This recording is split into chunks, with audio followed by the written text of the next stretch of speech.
Piero Rambuschi, consigliere comunale di Portogruaro. Dove si vota per le primarie del PDL? Io sono convinto che per le primarie il PDL non si voterà mai. Questa è la mia. Infatti questa è la notizia di oggi, però Giorgia Meloni ci crede.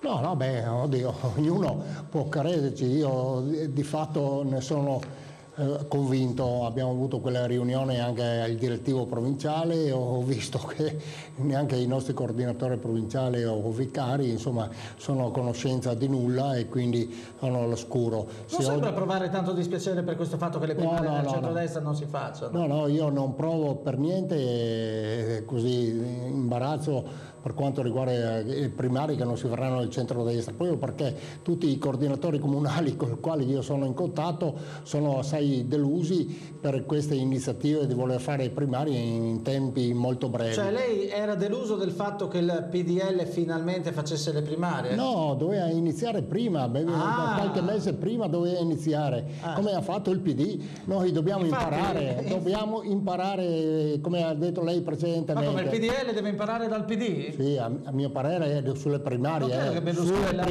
sulle primarie. Non credo che Berlusconi sia d'accordo con lei. Sulle primarie dobbiamo imparare, perché dobbiamo organizzarci prima di andare in campo. Se noi lo facciamo 15 giorni prima è chiaro che sarà un fallimento, questo è normale. Le chiedo una cosa sull'intervento di Riccardo Rodriguez in Consiglio Comunale a Portogruaro l'altro giorno, che si è scagliato in una maniera molto violenta dal punto di vista dialettico verso coloro che hanno firmato l'esposto sul Pio X.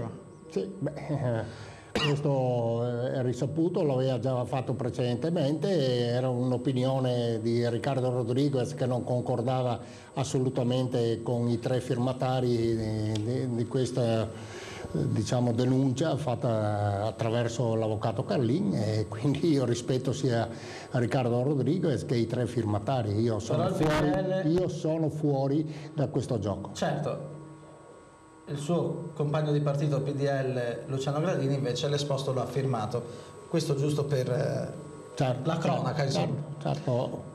Ringraziamo Piero Rambuschi, sarà sicuramente il nostro ospite anche nelle prossime edizioni del telegiornale.